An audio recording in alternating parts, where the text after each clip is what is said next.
But, Mark, let's move into the last team in the division, and that is the Los Angeles Rams, the NFC champions, but not Super Bowl champions. They scored how many points in the Super Bowl, Mark? 3. 3 points. 1, 2, 3. That offense that was second in yards per game last year, 421 yards per game, and second in points per game, 23.9, almost 33 points per game, only scored 3. Only scored 3 in that Super Bowl. On one hand.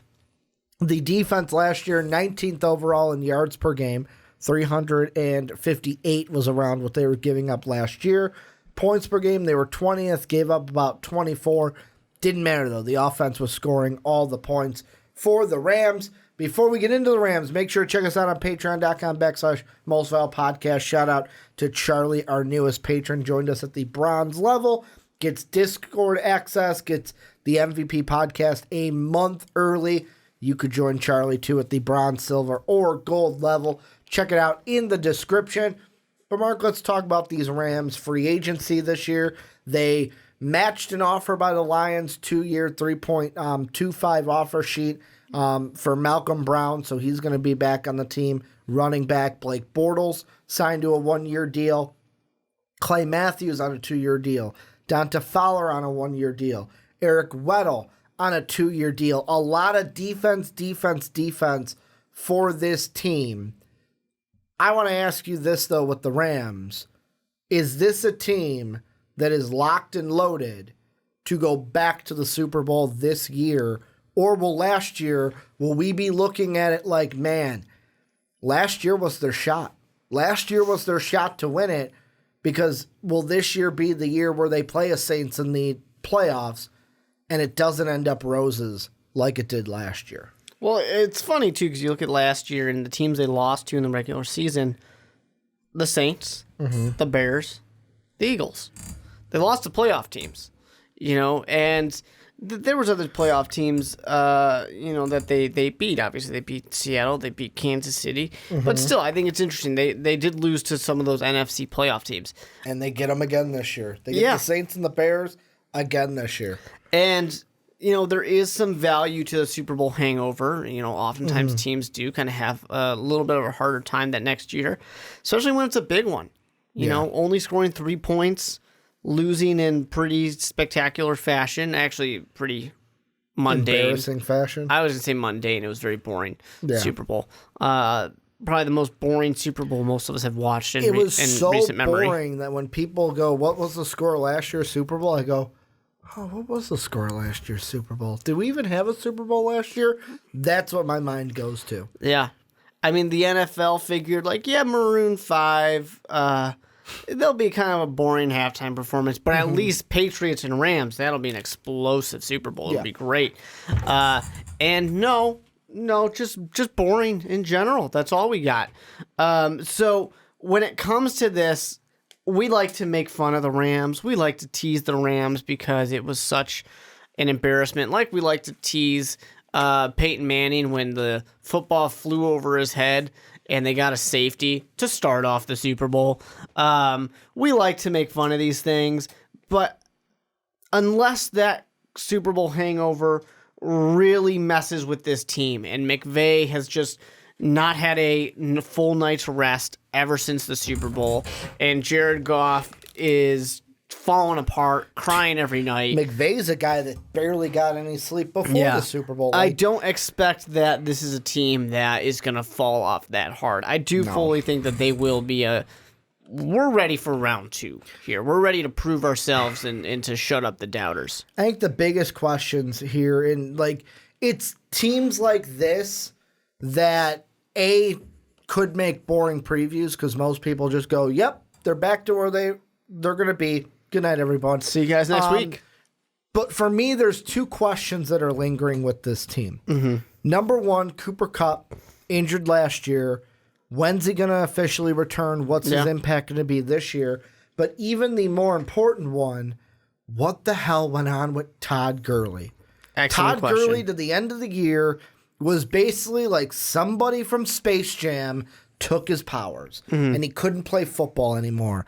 I know he was on my fantasy team and basically fucked me the week. And I pardon me for the language, but fucked me the week that they played the Chiefs. I needed just a couple points. A couple points, Mark. How many did I get? Goose egg. Not that couple points that I needed. Yeah, you had a rough year in fantasy. I had a last very year. rough year. Also, that Texan game where all I needed was one kick from their kicker, one field goal, and I couldn't get it, and I lost by 1. It was not a good year for me. I did make the playoffs, so did I make the playoffs? I think I did. I think it was the 4th team. I'm going to say it made the playoffs, so at least there was that. I did because I got my money back. Yeah, but I feel like you made the playoffs, but you were like, you didn't care. I made the playoffs. That was all that. I got my money back. That's all that mattered. Like, I tried to win that first game, but I knew I wasn't going to win that first game because I was going up against the number 1. I was going up against Slawinski. No way I'm going to beat Mike Slawinski and how he was so powered, or Lions guy. You may know him on the podcast. But going back to Todd Gurley, the question I will ask you, because I will eventually get to one, are we going to see the Todd Gurley that we were used to, or was last year things to come for Todd Gurley, and he's not going to be the same that we were used to from the Gurley monster? Yeah, I'm actually really unsure about Todd Gurley now.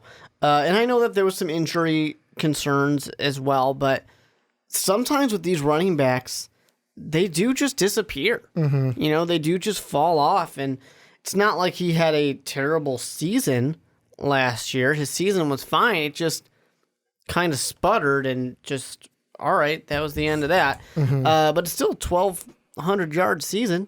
You know, you're still thrilled. I mean, his most touchdowns he's ever had. Did a really good job. It's just the problem was when you really needed him, he wasn't there for you. And like I said, injuries are a part of that, sure.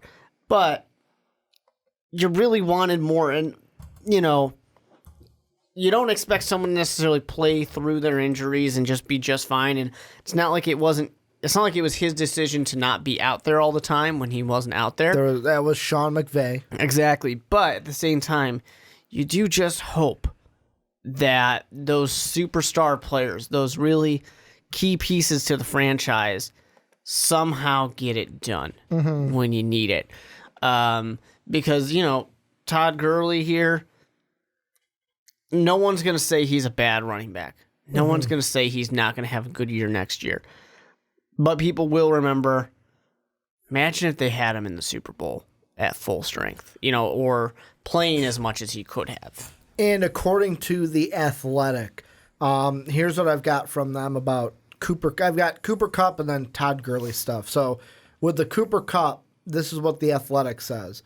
By all accounts, Kupp is on target to return for the Rams September 8th regular season opener against the Carolina Panthers in Charlotte. While he didn't get the green light to completely let loose during OTAs, Kupp was available for some on-the-field work and even participated in 11-on-11 drills. Not at full speed, mind you, but enough to show he appears on track to be ready week 1. I'm taking it day by day, Kupp said.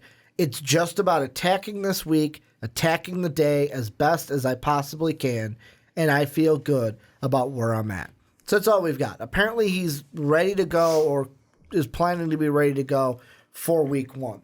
Then I've got, and this is from Rambling Fan of the Fansided Network, that apparently when you look at this offseason for the I almost said St. Louis, the LA Rams, Todd Gurley's knee is still a mystery. And that's the thing where it's like, we don't even know if it was a knee for sure. No one was really saying anything. But like, you look at it and go, is he still going to have a knee injury Is he still going to have a knee this year? Yeah. And it's going to affect his play. Yeah.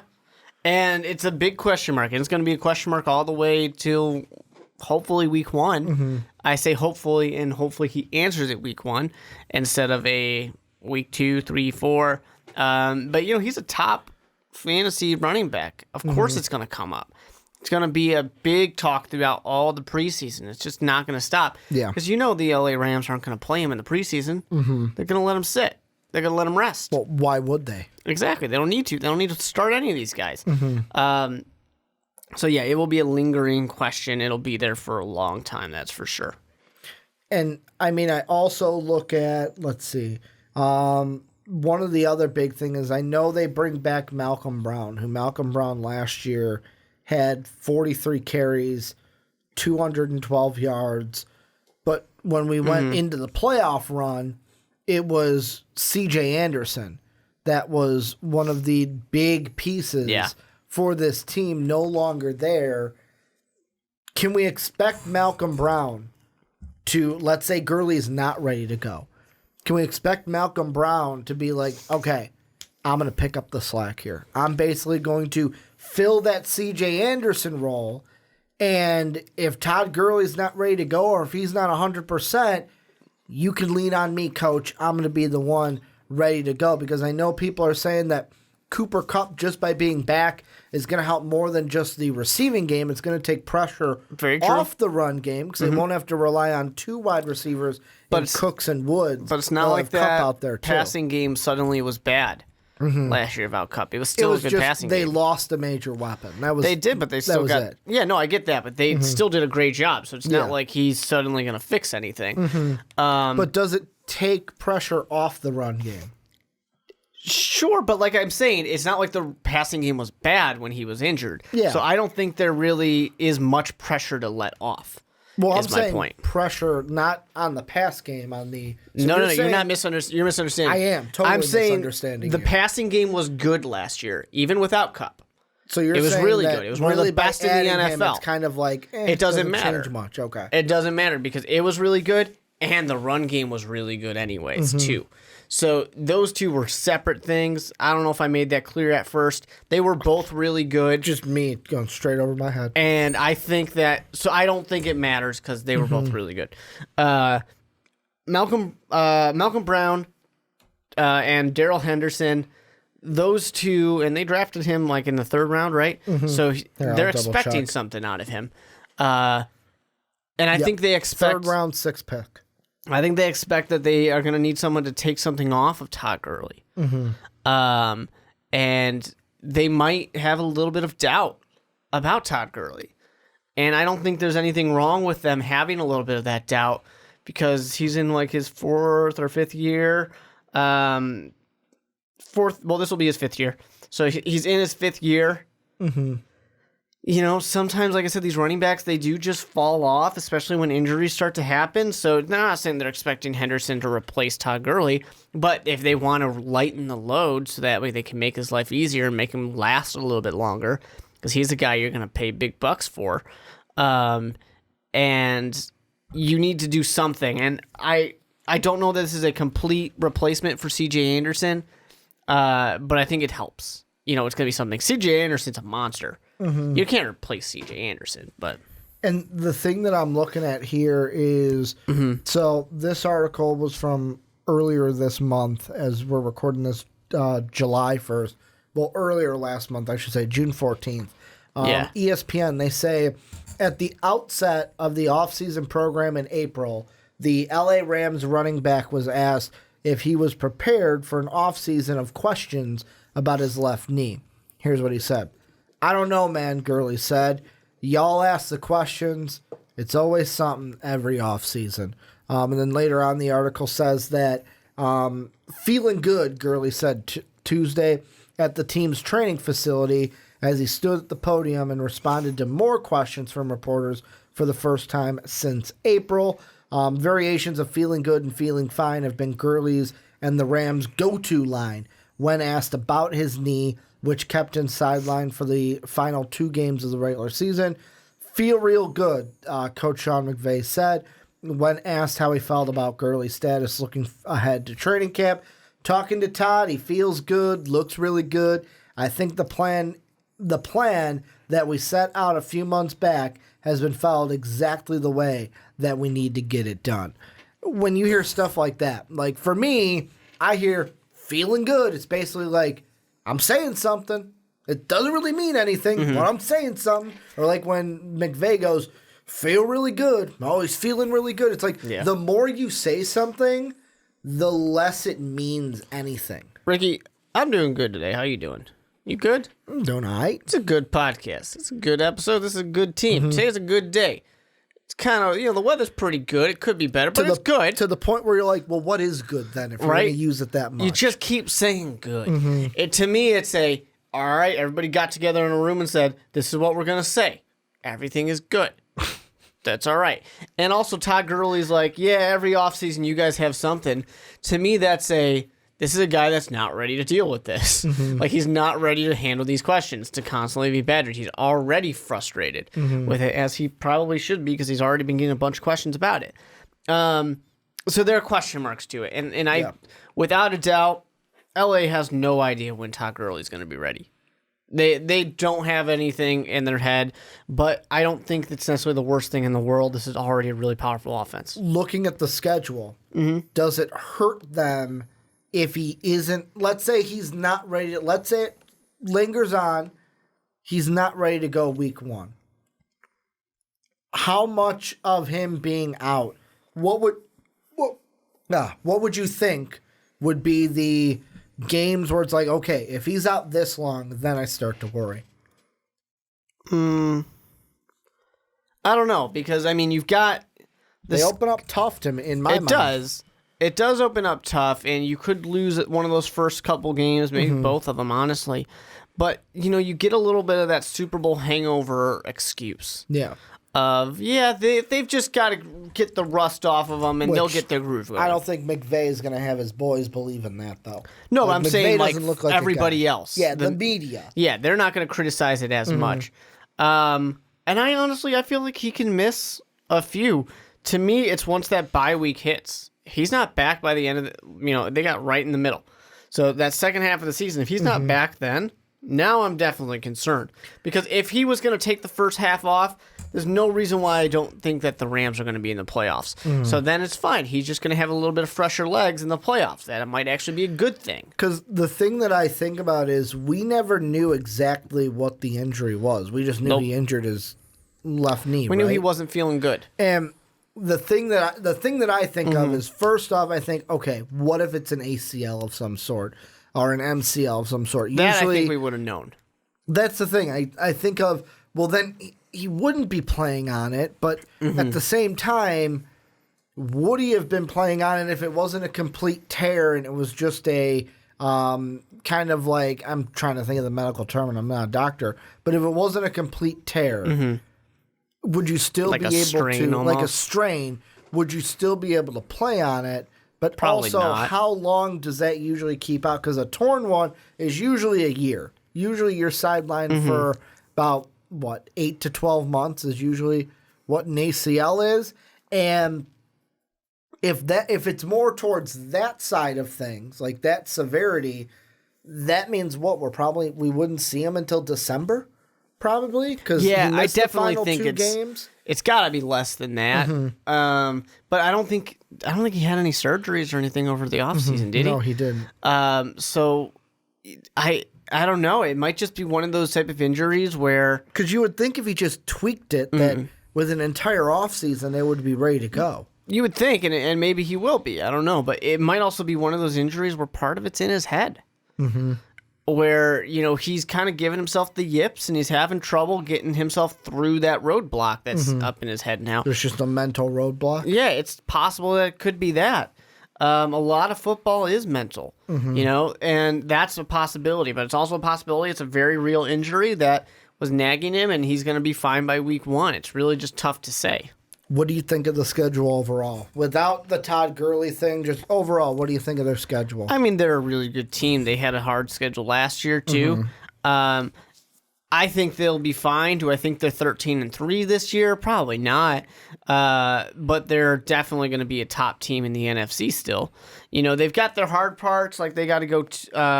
They got to play LA. They got to go to Carolina, to Cleveland early, to Seattle early. These are tough beginnings to the schedule, and it doesn't necessarily get easier. But I do think they have a little bit of a break towards the end. They're going to play Pittsburgh, Chicago, Baltimore, but then they get to go to Arizona. Who cares? They get to have a home game against Seattle. They get to play the Cowboys, who don't actually play better at home. 49ers.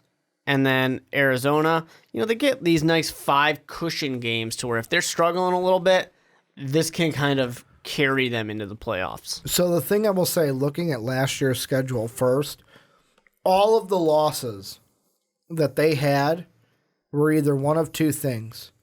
Really good defensive team, well-disciplined team. And the well-disciplined is what I throw the Eagles into, because, their defense isn't bad, but that defense was not on the level of the Bears or Saints last year.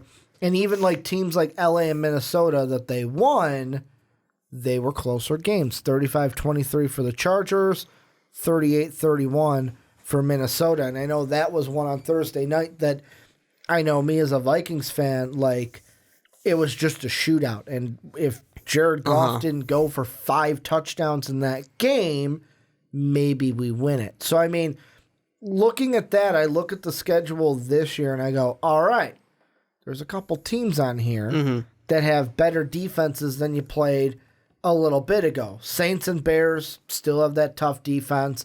Seahawks are an interesting one because their games were so close last year, like 2 and 7 points last year, I believe, to where there's a possibility they could lose one of those.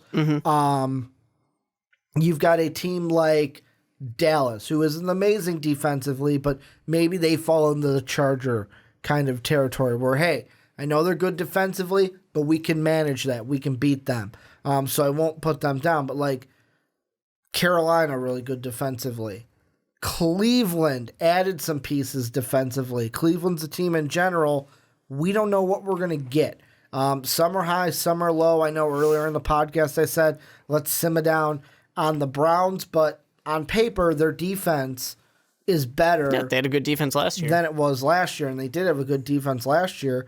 And even Atlanta, if they're healthy, that defense is really good. And Cincinnati, we don't know what we're going to get from them.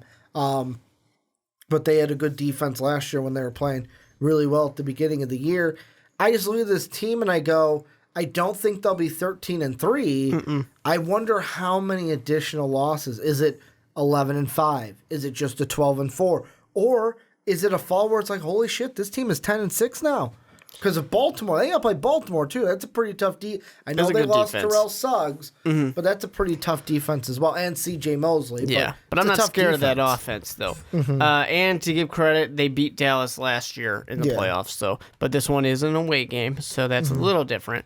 But yeah, they also and we do know have how a Jason travel Garrett game. is in the playoffs, though. Yeah. They do also have that Cincinnati game is somewhere. I don't really know where it is. It's in London. Yeah, it's a London game. So there's a few things that throw off the Rams. But yeah, I can easily see them, falling back a little bit, but still being an 11-5 team this year, still being right in the playoffs, and kind of trying to pick back up where they were last year. Yeah, that's a London game for the Rams and the Bengals. Fun. Four London games this year. Basically, the October 6th, Raiders and Bears. Then you've got what is that? No, London, I don't want tickets. October 13th, Tampa, Carolina.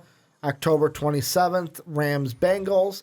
And then the November 3rd, Jaguars and Houston game will be in London. The cheapest of those is right now... You want to take a guess at which one of those games is the cheapest? London. Well, they're all in London. Oh, well, I'm talking about the Rams-London game. Bengals. That's the one that's the cheapest. Bears, Raiders cost more. Even Bucks, Panthers cost more. It's a lot of Bears fans in London. That's actually not a joke. They really are. Oh, wow. Because of 1980, it's because of the 1985 Bears. I know there's also a lot of Chicago, like there's a lot of Cub fans in Arizona. Yeah. Well, that's a little bit... That's more of, hey, we're retiring, let's go live in Arizona. Yeah, that one was the Bears just won their Super Bowl, went to London, and got a lot of fans. Oh, okay. That so way. they did the London tour. Yeah. And got fans they played a game in London and dominated. Yeah. Huh. Yep. Not a Bears fan, so I don't know the Bears The year history. after the Super Bowl. Oh, okay. Oh, so in the it's not the 86 Super Bowl season. Okay. Yeah. Any final thoughts on the Rams? Because I think that this is one that's kind of a concise team to where we don't have to saturate. Good team last year. Good team before that. Still a good team. Are they a first-round bye team? Or are they a wild card home? No, they're team? not. Oh, yeah. The home team. Yeah. Yeah, I think that they're probably that home team this year. So they're 3-4? I'm going to say 3. Yeah. Okay. You're also hoping the Bears are... Well, Bears are number 1. They're 16-0, so... But this is where you guys come in. Let us know what you guys think down below. And also, if you're listening to this on podcast services around the world, let us know what you think about the entire division. Cardinals, Niners, Seahawks. What are your thoughts? Make sure to hit us up on Patreon. Last shout out to Charlie for being our new one. At the $1 tier, check out those tiers down below. Also, follow us and sub to us, twitch.tv/most valuable podcast. Why not us? And then also, make sure to rate and review the Onside Kick on Apple Podcast and iTunes. The Mark Weber, the with 2 E's, Mark Weber. I'm at Ricky Widmer. Most Valuable Podcast is at Most Valuable Pod. Want to thank you guys for watching on YouTube. Thank you guys for listening on podcast services around the world. And as always, have a good day, everybody.